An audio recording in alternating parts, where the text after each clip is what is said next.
तो गाइस, मेरा नाम हेमंत और मैं लेकर आ गया कोई वीडियो आपके सामने। बड़ा ही बेसरम मुझे कहा जाता हूँ मैं बार-बार। मैं केवल आपका दोस्त हूँ। आप ये मत समझना कि मैं बहुत बड़ा टीचर हो रहा हूँ आपके लिए बनाना वाला, ठीक है। और आप फ्रेंडली आप मुझसे कभी भी कमेंट करके कोई भी डाउट क्लियर कर सकते हो। और मैं आपके लिए बहुत सारी चीज़ है ना, जो अच्छी इन्फॉर्मेशन के जो कॉन्सेप्ट है मैं आपके दिमाग में बैठाने की पूरी कोशिश करूँगा कि आप समझिए कि इसका एक्चुअल मीनिंग क्या है। पहले मैं सोच रहा था कि मैं दो चीज़ों को मिला दूं, क्योंकि लास्ट जो मैंने स्टार्टिंग की वीडियो बनाई थी आपको पता है, तो उसमें मैंने बोला था कि मैं मॉडल वर्ब से सिखाऊंगा, स्टार्टिंग करूँगा। लेकिन एक्चुअली मुझे लगता है कि मुझे अभी और आपको चीज़ सारी सिखानी चाहिए। तो उसके मॉडल वर्ब पे हम पहुँचेंगे बाद में। तो सबसे पहले हम क्या सीखेंगे पता है? सबसे पहले हम सीखेंगे इंटरनेशनल फोनेटिक अल्फाबेट का कॉन्सेप्ट, समझेंगे कि आखिर इसकी हमें सीखने की जरूरत क्या है और ये किस वक्त हमें काम में आएगा।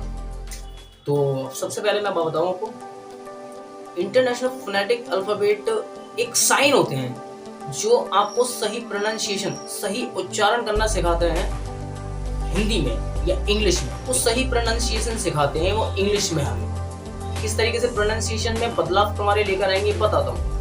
कि जैसे बहुत लोग है ना, हिंदी का एक एग्जांपल लेते हैं कि बहुत लोग तकलीफ होता है, तकलीफ वर्ड, जैसे मैं एक शायरी बोलते थे, कोई शायरी बोल रहा है, तकलीफों ने घेर लिया है मुझे जमाने ने इस कदर। जैसे भेड़िए घेर लेते ना कुत्ते को, और ठीक उसी प्रकार तो तकलीफों ने घेर लिया है जमाने में मुझे इस कदर। और कंप्लीट लाइन यार। सो तकलीफ, तो तकलीफ क्या है? तकलीफ जो शब्द है ना, तो बहुत से लोग उसको कैसे प्रोनाउंसिएट करेंगे पता है? तकलीक। अब मान के चलो किसी को हमने शायरी बोलेगी, शायरी आप बोल दीजिए प्लीज। तो बता रहा हूँ फोनेटिक अल्फाबेट का आपको यूज, आपको महत्व कहाँ पता चलेगा बता रहा हूँ। तो तकलीफ बोलेगा, अब कोई तकलीफ बोल के शायरी स्टार्ट करा तो मुझे लगता है बहुत मेच्योर लोग उसको उसमें इंटरेस्ट नहीं लेंगे, क्योंकि वो समझ जाएंगे कहीं ना कहीं इसको बोध कम है, जानकारी कम है, इसके लिए प्रोनाउंसिएशन, इसकी जो शब्द का उच्चारण ठीक नहीं कर रहा। सही बात है। देखो तोतला होना एक अलग बात है, जस्ट वो प्रॉब्लम है, वो आपकी मेच्योर को कभी भी आड़ी नहीं आएगी आपकी। जहाँ ठीक है थोड़ा दाग लग सकता है, ठीक उसी प्रकार लगेगा जैसे चांद पे लग जाता दाग। तो चांद का दाग नहीं है वो, एक तरीके से आपको पता है क्या है वो सब। अब तो दुनिया बहुत एडवांस सब दिखाती है वीडियो बना के दाग है क्या है। तो ठीक उसी प्रकार दाग नहीं है, वो दाग तुम्हारा भी नहीं है, वो मिट जाएगा अगर आप उसको साइडन से रिपेयर करोगे, बताओगे तो ठीक उसी प्रकार अच्छा लगा। आप इंग्लिश का एक वर्ड उठाते हैं जैसे सिट। सिट माने क्या होता है आपको सबको पता है, सिट माने बैठ जाओ, सिट यानी बैठना। जस्ट एक वर्ड का हमने एक शब्द उठाया शिट, सिट माने बैठ जाओ। अगर गलती से शिट, क्या शिट, तो वो शिट क्या है आप ये भी समझ सकते हो। वो शिट क्या है? जस्ट केवल क्या है, केवल शब्दों उच्चारण का बदलाव। उच्चारण के बदलाव ने कितना बड़ा इश्यू कर दिया, सिट बैठ जाओ। तो सिट बैठना होता है, सिट यानी वो वाला बैठना नहीं कि लोटा लेके बैठ जाओ। शिट, शिट नहीं बोला, सिट, सिट यानी बैठना। शिट बोल दोगे तो वो वाला लोटा लेके बैठ जाएगा तो बस मैं यही कहना चाहूंगा, आप फोनेटिक अल्फाबेट का मीनिंग और यूज कहाँ पड़ेगा। मान लो आपने कहीं पे स्पीच देनी है और आप उसमें प्रोनाउंसिएशन अच्छी नहीं कर रहे हो, क्योंकि एक ही शब्द नहीं है ऐसा कि सेट और सेट में हमने यहाँ तो मजाक कर ली थोड़ी सी, और सेट और सेट ठीक है। बहुत सारे शब्द ऐसे हैं कि आपको गाइस, मैं हर बार आपको कहता हूँ, पहले भी मैंने कहा था, आप डिक्शनरी फॉलो करो। अगर आपको बेहतरीन इंग्लिश अगर सीखनी है तो आप डिक्शनरी फॉलो करो। अगर आप डिक्शनरी फॉलो नहीं करोगे तो शब्द का उच्चारण नहीं सीख पाओगे, और शब्द का उच्चारण वहीं पे लिखा रहता है डिक्शनरी में। आप इंग्लिश टू इंग्लिश कोई भी डिक्शनरी ले लो, जैसे कैम्ब्रिज ले लो, तुम्हारे ऑक्सफोर्ड ले लो, बहुत सारी डिक्शनरी है तुम्हारी जो भी अच्छी ले लें। इंग्लिश टू इंग्लिश कोई भी डिक्शनरी लो, उसका शब्द नहीं, मतलब नहीं सीखना है। उसका मतलब क्या है कि उस शब्द का मतलब आपको पता चले या ना चले, लेकिन आपको प्रोनाउंसिएशन सीखना है उस चीज का। इसको प्रोनाउंसिएशन कैसे कहते हैं? लास्ट टाइम मैंने एक शब्द उठाया था वॉवल, आपने पता होगा। बहुत से लोग वॉवल ही बोलते हैं, वॉवल नहीं, इसको वाउल बोला जाता है। क्या बोला जाता है? वाउल। इंटरनेशनल फोनेटिक अल्फाबेट जो साइन है ना, साइन को सिर्फ आपको ऐसे नहीं गहराई से सीख लो, उसके बाद हल्की नजर मारनी है, उसमें नजर हल्की सी मारनी है, तो डिक्शनरी तो रखनी पड़ेगी। और डिक्शनरी में आपने हिंदी से मैच नहीं करना है। जैसे छोटी ई बड़ी, हिंदी में साउंड्स अच्छी होती है, ऐसा नहीं बोला। हिंदी कंपैरिजन में देखा जाए तो 44 साउंड इंग्लिश में है, तो 48 साउंड्स हैं हिंदी में।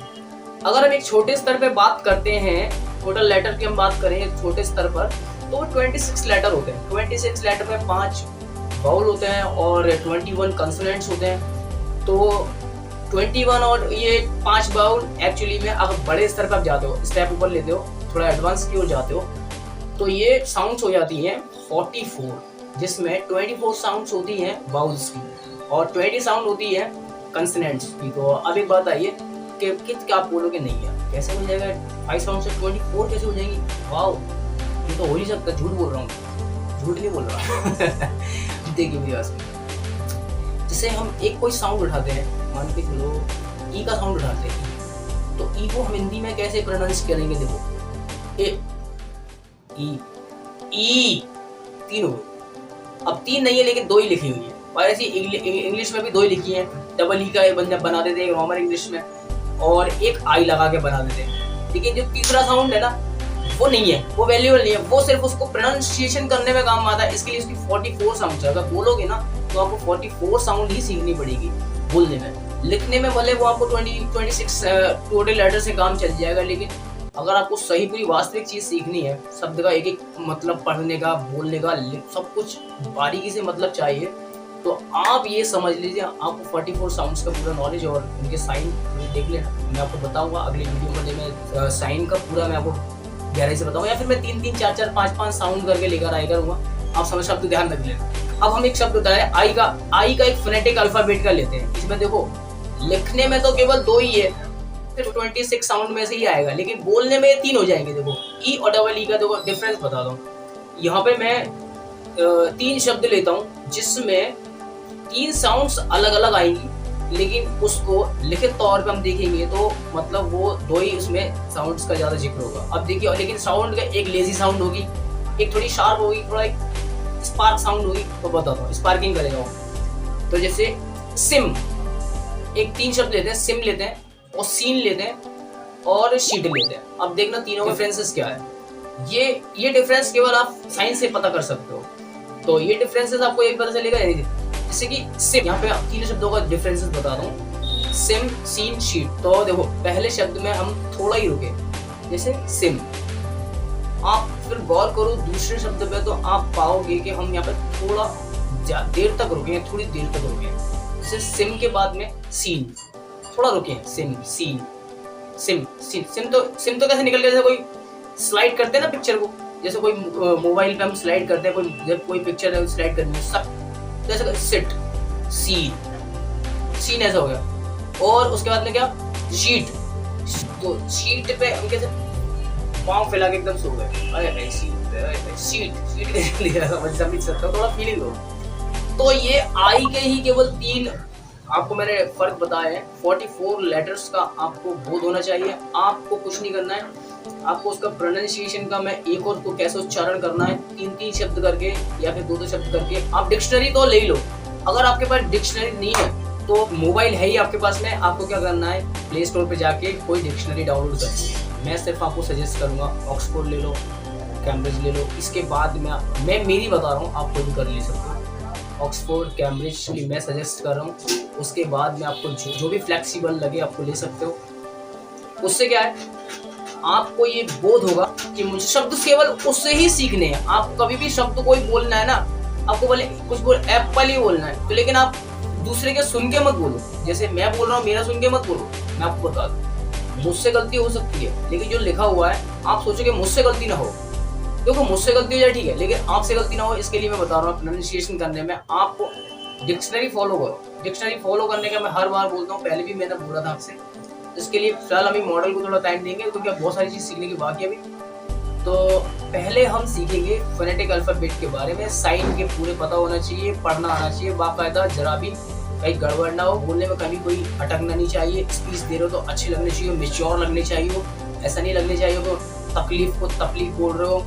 बहुत सारे ऐसे शब्द हैं जिसको हम कैसे भी बोल देते हैं। बहुत से लोग वाट को वाट बोल देते हैं, तो वो एक कहीं ना कहीं इंसान उस पर एकदम फोकस करता है। ये सब जब बोलते वक्त आपकी बॉडी पे बहुत ध्यान दिया जाता है। भाई आप स्पीच दोगे ना बड़ी जगह, तो आपके बोलने पे इतना गौर किया जाएगा कि आप क्या बोल रहे हो। मेरी वीडियो में शायद नॉइसेस बहुत ज़्यादा है, मेरे पास में कुछ बेहतरीन चीज़ नहीं है। जैसे मैंने ये कॉलर माइक लगाया हुआ, पर ये प्रॉपरली इतना वर्क नहीं कर रहा, क्योंकि ये सस्ता वाला माइक है और मेरे पास पैसे नहीं थे इसके लिए। मैंने अरेंजमेंट ये घंटी वाली की आवाज़ आ रही है, देखो घंटे वाली टिकटी वाली, छोड़ो उसको, जान दो, ये माने वाली। बाहर का नॉइज़ बहुत ज़्यादा है मेरे वीडियो में, और कहने का, और ये मेरे पर माइक है, लेकिन ये मैंने सिर्फ 100 रुपीज़ में मैंने लिया था, और एक आधा बोया M1 का वो आ रहा था, एक आधा 500 रुपीज़ का, एक आधा 799 का, 800 का। लेकिन फ़िलहाल मैं इसी से काम चला रहा हूँ, और आप मेरी हेल्प करोगे तो मैं कॉन्सेप्ट को बहुत बेहतरीन तरीके से समझाऊंगा आपको। एक शब्द और ले लेते हैं, एक शब्द ये ले लेते हैं हम, जैसे कि प्रोनाउंसिएशन। बहुत से लोग उसको प्रोनाउंसिएशन बोलेंगे, क्या बोलेंगे? प्रोनाउंसिएशन। तो प्रोनाउंसिएशन नहीं होता है, एक्चुअली में प्रोनंसिएशन होता है। Pronunciation, pronunciation, pronunciation, it is called pronunciation, pronunciation, not nunciation. तो अब बोलने में भी बहुत सारे शब्द हैं, क्योंकि ये नहीं बोल पाते, याद नहीं रहता है, लेकिन ये कहीं ना कहीं आपकी एक छवि को धूमिल करता है। जस्ट बाहर नहीं तो आंतरिक तो करीब बना ही देता है कि इसको शायद ये शब्द का उच्चारण सही से पता नहीं है और ये बोल रहा है, समझ सकते हो, तो वैल्यूएबल चीज़ है। मैं अगली वीडियो जो लेकर आऊँगा तो मैं पावर ऑफ स्पीच के बारे में आपको कॉन्सेप्ट समझाऊंगा, सिर्फ कॉन्सेप्ट। अभी मैंने आपको इंटरनेशनल फोनेटिक अल्फ़ाबेट का कॉन्सेप्ट बनाया। अगर आप चाहते हो कि इंटरनेशनल फोनेटिक अल्फ़ाबेट के बारे में मैं आपको सिखाऊं तो आप मुझे कमेंट कर देना। तो मुझे आप कोई भी डाउट हो तो मुझे कमेंट सेक्शन में कमेंट करना। मेरा कमेंट पहले बंद थे तो मैंने देखा नहीं, मैंने फर्स्ट वीडियो अपलोड किया था तो मुझे पता लगा वहाँ कमेंट बंद है, तो मैंने अभी कमेंट ऑन कर दिए हैं।